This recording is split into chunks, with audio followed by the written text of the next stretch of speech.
За една година кражбите на акумулатори в квартала не спряха, даже се увеличиха малко. Какво ли не опитах? Дебнех от прозореца с ловна пушка. Целия се бях маскирал в бяло, защото стените са ми в бяло в стаята, за да не ме види крадеца, и да го дебнех, само да ми пипне акумулатор и да го отстрелям в главата, да му се пръсне черепа.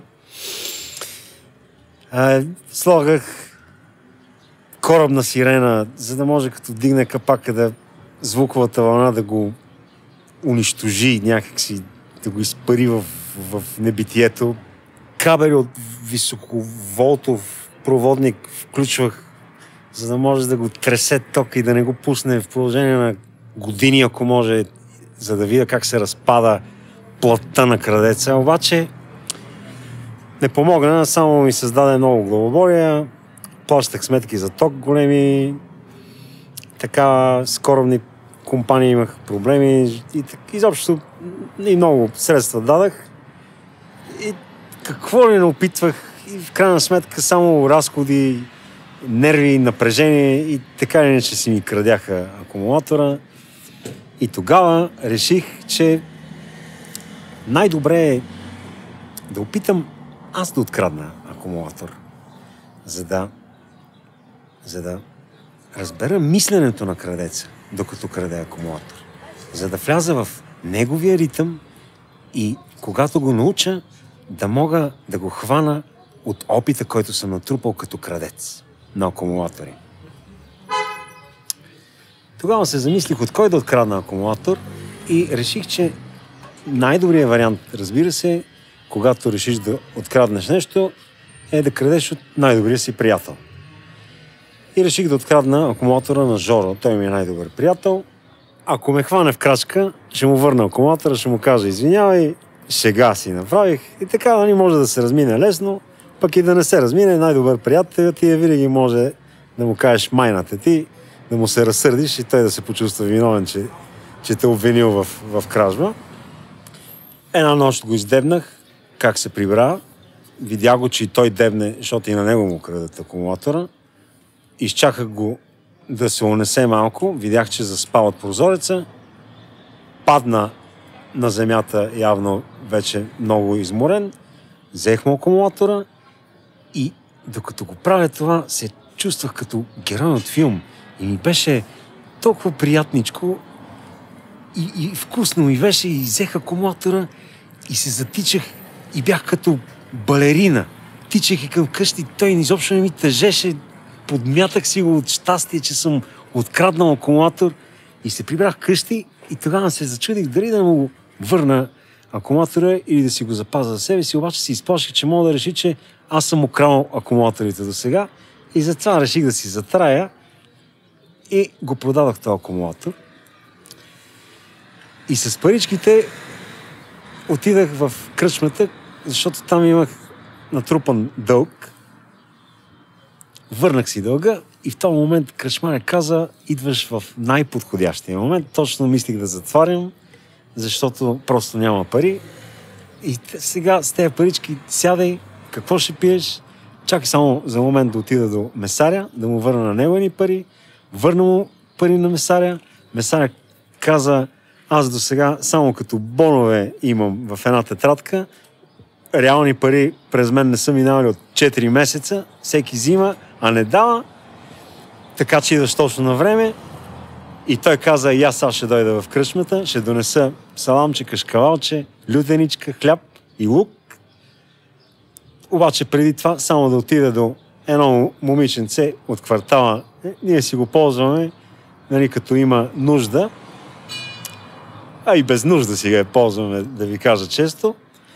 И отиде, даде и пари, защото тя услужва, нали, ама срещу заплащане, не е така от, да кажеш, от добро сърце, нали, да услужва на хората. Тя каза, айде аз ще дойда в кръчмата за цвят, да имаме момиче в компанията, ама пътям само ще мина през един приятел, да му върне едни пари И къде? При Жоро, моя най-добър приятел, от който му откраднах акумулатора, защото пък той е полицай. И знаете, не имаме проблеми. И той пък и върши някаква услуга пък на нея, за която аз не знам точно какво прави. И затова обаче тя трябва да си му плаща, защото пък работят в схемата и още други хора, разбирате ли? Някакво объркване, нали? И той си взе паричките, купи си акумулатор и каза, и аз да дойда в кръчмата, нещо искате ли да взема, фъстъчки вземи, че тук няма. Дойдохме и се събрахме целият квартал, така да кажа, и седнахме на масата и всички доволни, никой не дължи на никой пари. Жороснов, акумулатор, всички доволни. И тогава осъзнах, че всъщност кражбата е добро.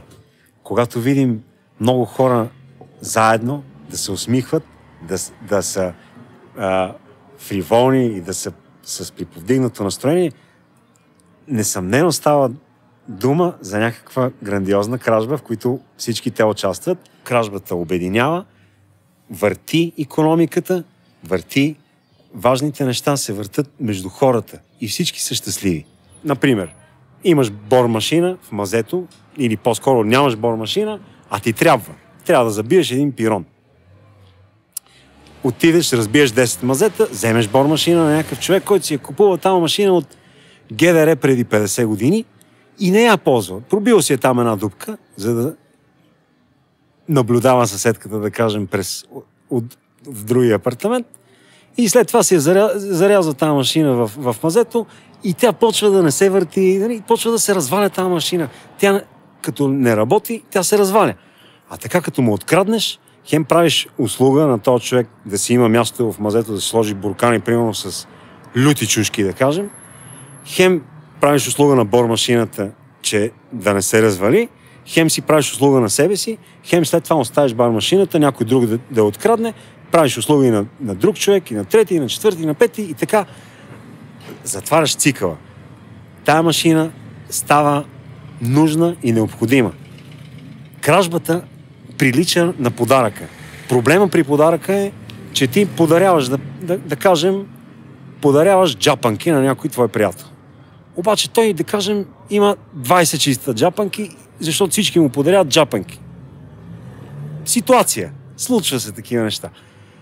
И тези джапанки той няма какво да ги прави и това е точно безполезното. Докато когато имаш нужда от нещо, ти го крадеш точно това нещо, ползваш си го точно това нещо и след това го даваш на друг да го ползва. И всъщност ние в България, понеже от към производство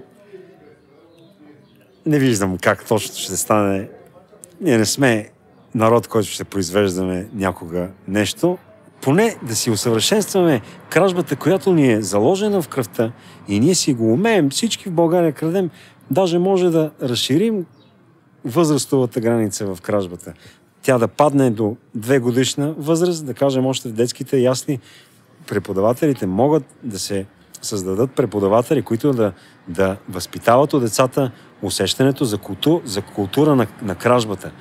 Както и по-възрастните хора трябва да се научат да крадат и те, ако не са крали, разбира се, което по принцип ме съмнява, те да кажем, че са по-неловки.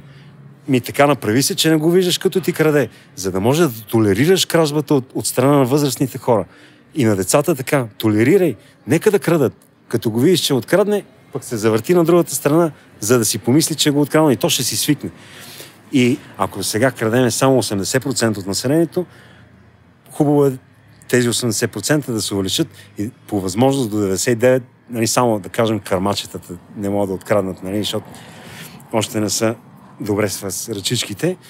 Обаче другите нека си крадат с производство до тук, така или иначе, ние сме абсолютно импотентни в това вече, но пък за сметка на това, кражбата си имаме в кръвта, още от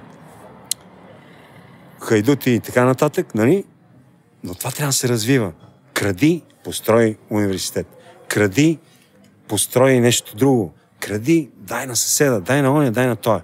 А ние какво правиме? Крадем си тук на дребно по квартала. Нямам акумулатор, отколко да открадна, от Жорката ще открадна, той ще открадна от Валю ще открадна от това и накрая все някой в квартала няма да има акумулатор, разбирате ли? Открадни от съседната махала, Който интересува другата махала, има ли, няма ли акумулатор. Взимаш акумулатора на съседа от другата махала и целият наш квартал си има акумулатори и няма проблеми. Другите да се оправят. И ние ако започнем масово кражбите в България, този кръг ще почне да се разширява, ще навлезе Сърбия, Гърция, така нататък, така. И това като огън ще се кръгообразно ще се оголемява и ние в центъра ще богатеем.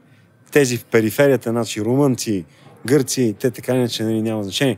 Сърби в Черно море, там пирати, ако има, и те ще си богатеят и най-загубили ще бъдат северните щати и Южна Америка и на изток, там Япония. И, не ги знаеш, ни те интересува, страдат ли, не страдат ли.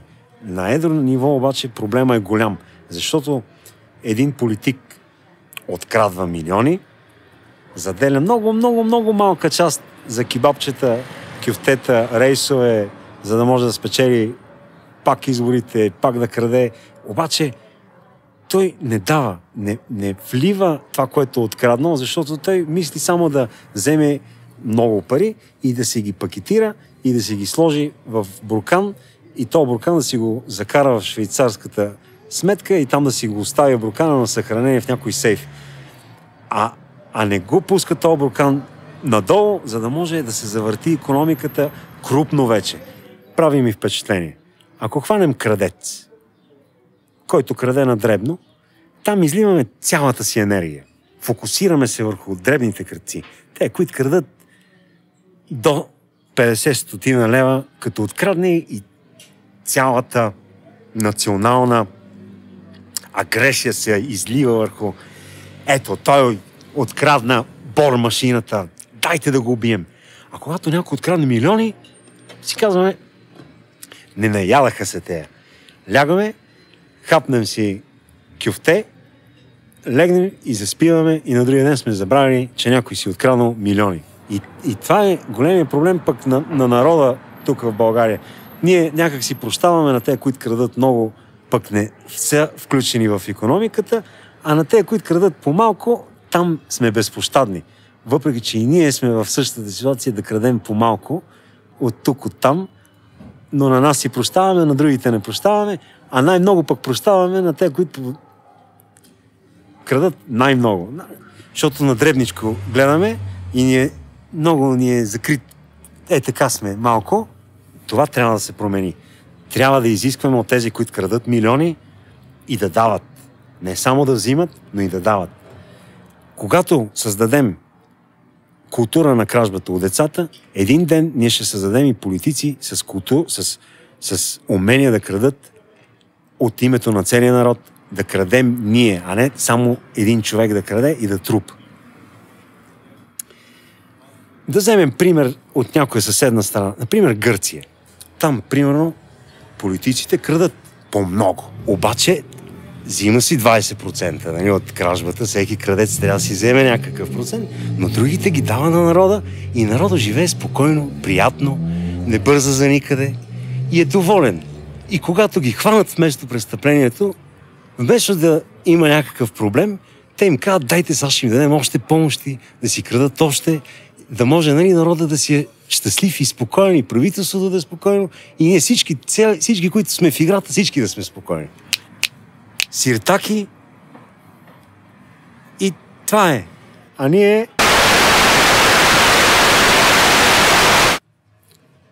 Да вземем западния свят. Там кражбата има традиция. Още от фолклора, от останалостта, преди да има писменост даже, хората са предавали от поколение на поколение смисъла на кражбата. Там се си въвели, нали, приказки за деца, Вилхем Тел, Робин Худ, например, нали, хора, които крадат с мащаб. Убиват, ако трябва, нали, това си е в реда на нещата, да откраднеш и да убиеш, за да няма, нали, улики. И вземеш, обаче дадеш. Дадеш, за да хем никой да не каже той открадна, хем така да казват, не само, че той не открадна, ами той готин пич, даде ми пари, не много, но ми даде пари. И той си взе, купи си хубава шапка, хубав лък си купи, за да мога да краде по-големи суми, нали, от по-богати хора и така всички са доволни. И ние тук в училищата трябва да въведем такива предмети. Хитър Петър не е много удачно, защото това е, нали, надребничко. То затова може би оттам идват и проблемите в по-големите етажи на държавността от Хитър Петър. Всичко да е, нали, излъжи оня, да вземеш 10 стотинки, да си купиш боза. Разбирате ли? Това не е много, много готино.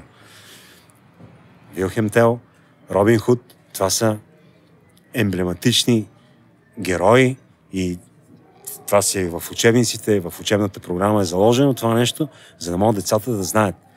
Крадеш и даваш, крадеш и даваш. В западния свят, когато вече всички са били що годе добре, дай да крадем от другите.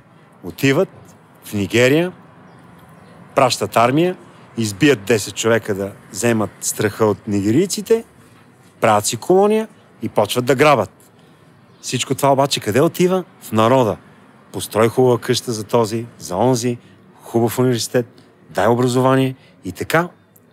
Те изведнъж, заради всичките тези колонии, са си направили хубав стандарт на живот и това има столетна традиция в кражбата. Те толкова финно крадат, че то в момента дори не се казва кражба, те дори, защото все пак кражба има, звучи малко неприятно да кажем, и те са заменили думата кражба с думата помощ.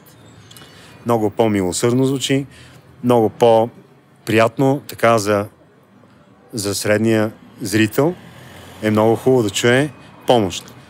Имаме проблем, необходимост от малко парички, на кой да помогнем сега, от кой да помогнем или на кой да помогнем, това зависи как точно се изразява. И дай да помогнем на братски иракски народ.